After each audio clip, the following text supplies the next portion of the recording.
institution. But the Joint Select Parliamentary Committee on the proposed amendments by the Jubilee Party will today hear submissions and receive written memoranda on from political parties, the Law Society of Kenya and the Independent Electoral and Boundaries Commission.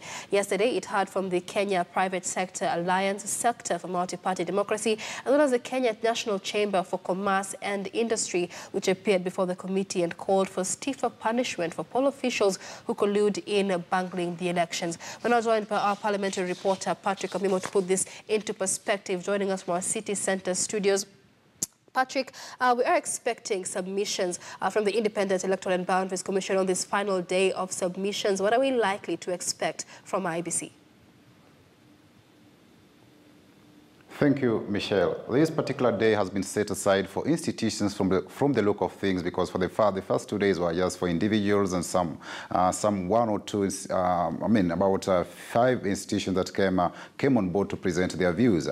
But today we've seen at least a major player here is IEBC, whom the committee will be keen to get its view with regard to these particular proposed amendments, which the Jubilee side is very keen that they want these particular amendments to apply on the October 26th presidential election that has been proposed by IEBC. So we see that from on reports, the chairperson of the IEBC is on record as saying that these particular amendments are unnecessary at this particular time, in this particular moment in time, because according to him, the IEBC is the laws in place are adequate. They can run the elections as it were, and he feels that these particular amendments should not interfere with the program of IEBC, because we only have less than 3 weeks to the fresh election, and these particular amendments are cool. It's the chairperson's position that they should not have far-reaching implications on the IEBC infrastructure.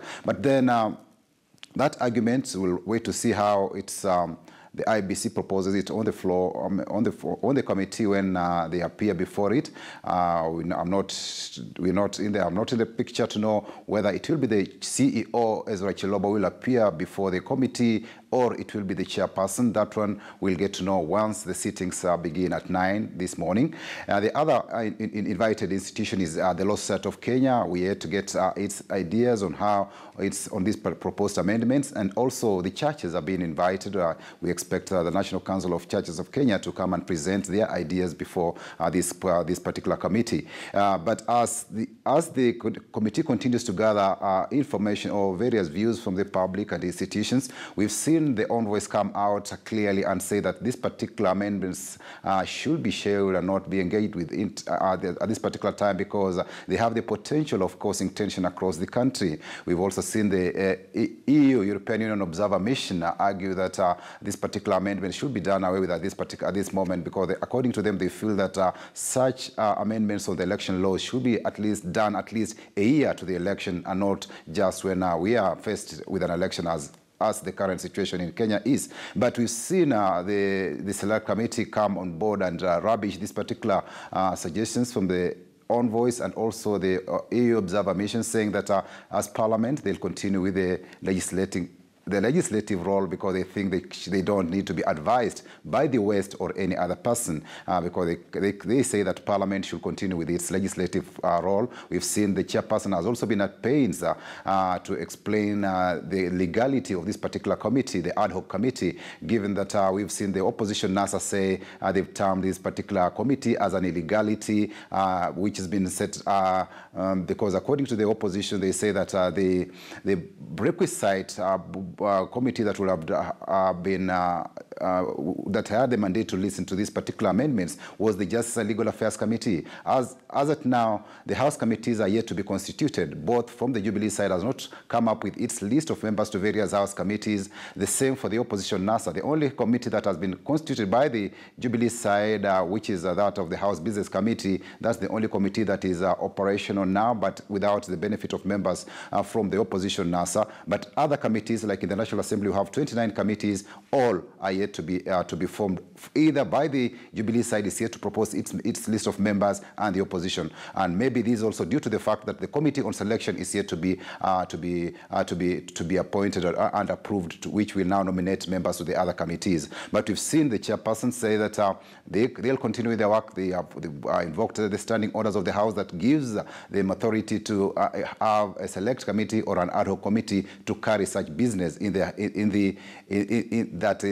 such pending business. We've seen the Speaker of the National Assembly yesterday in Mombasa did say that they'll not be held hostage by a section of the party like the opposition if they are not ready or willing to participate in this particular process. Then, but we expect this process to. We've seen people come out, make their views. We saw yesterday, like even the KEPSA was of the view that punishment for these for the commissioners should, it should be extended to the commissioners, IEBC commissioners, and not only targeting the presiding officers and or returning officers at constituency level. We also had some suggestions from individuals. There was an individual, Mr. Odembo, who was of the view that this particular amendment should also target agents, because you've had cases where agents don't claim that they have been harassed in some places, or they don't have that particular security. So either they are chased out of the polling stations and they are not able to follow or to monitor these particular elections as it were. Yet party agents are very pivotal when it comes to ensuring that there is transparency and accountability when it comes to the elections. So that was the suggestion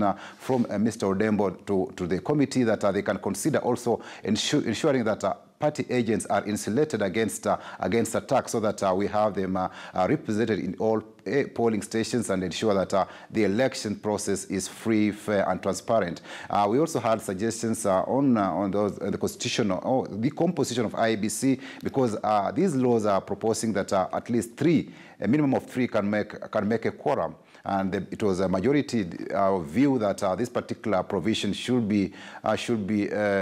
we should have at least a majority of IEBC, and the minimum number they were giving was of at least minimum 4 or at least 5, so that in case, now out of these 5 or the 4, then a majority decision could now carry the day if it's something that is of utmost importance. So if it were like the membership of 4, if they vote, a majority will now come to 3, but not as they currently proposed, that the minimum quorum should be 3, because they think that is prone to abuse. And we also saw some people passionately argue that why should IEBC commissioners fail to turn up when it is their work and responsibility, and they felt that such action then should attract some punitive measures on those commissioners who may be abscond duty. So it's something that we'll be clearly looking at to see how this particular proposals by institution will come out. There's also that thing to do with that debate between the electronic transmission of results and the manual transmission, where we've seen that now in this proposed amendment there's a suggestion that the manual transmission of results should take precedence compared to that electronic transmission, and it's something that has been also very debatable and very divisive, because we saw that the inclusion of Section 44 in the Election Act, where they required the transmission of these particular results electronically, was meant to cure some of those fears that had been registered in the past elections, where there was fear about ballot stuffing, and also there's multiple voters or ghost voters turning up to vote. That's why there was that idea to introduce electronic systems in place to ensure that there is an integrated electronic management system where voters can be identified before they go to the polling station, and also results once they are transmitted not only electronically but also we have that form scanned. We saw KEPSA come on board and say that form for the documentation of results should be standardized, because during the Supreme Court hearings, we saw that some of those forms, it was the majority decision that some of them were not, they appeared to be forgeries. So they did not have watermarks, they did not have security features. So it is KEPSA's view that such forms for the declaration of results should be standardized, and not to have any idea that any form can make it or can pass for a declaration of results. So it's something that the committee will be looking at as it gathers evidence from various institutions. The other idea that has not been very looked at, maybe been or tackled at these particular sittings, is to do with that proposal in the Election Offences Act, where there is this proposal that we do away with that idea of the government advertising its projects during the election period, or as it were during that the government delivery portal. It's something that the opposition argued that the government was, by virtue of doing that, it was getting an undue advantage to other participants in the election process. That's why they want it deleted, and according to the majority leader, he says that it is due to the Freedom of Information Act, that is Article 35 of the Constitution. But that idea has not been argued by those groups that have appeared before the committee so far, and it will be interesting to see whether they're in support of that idea to delete that section where the government can now access, officers can abuse their offices to use state resources and also advertise during an electioneering period. So that thing you are yet to see, and will be to it as this committee starts its sittings at 9 this morning. Michelle? Many thanks, Patrick Amimo. There, a senior parliamentary reporter joining us from our city centre studios. He'll be keeping us up to date with the submissions on public participation on the proposed amendment to electoral laws this morning. But let's first of all take a look at what happened yesterday as more Kenyans and members of the business community gave their submissions on the same laws.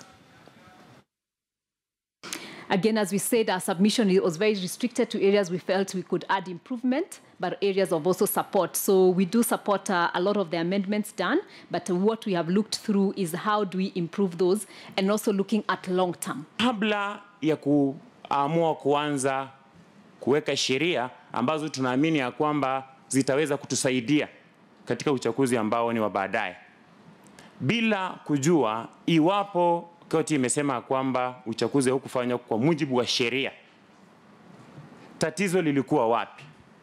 Na pia ingekuwa ni muhimu kama lingekuwa swala la umma jinsi ambavyo tunavyozungumza hivi, pia Wakenya wajionee, IEBC tueleze, wao ndio wanasimamia uchaguzi, wao ndio wanajua kazi ambayo walifanya, tatizo lilikuwa wapi? Mambo ya kura, computer is not a human being. Hata Yesu ile mnaomba akikuja hapa kupikia watu kura au returning officer, lazima mmoja atapita kura, mwingine ataanguka kura. Katiba ile mmeandika, please continue with that katiba with Jesus Christ. Chebukati kaa kwa hiyo kitu, muda sikutingishe. Kuna katiba ile inaandika watu, kuna katiba ile inafuta watu. Not me coming here to say that go away. All right, so those are some of the submissions that took place yesterday before the Joint Parliamentary Select Committee.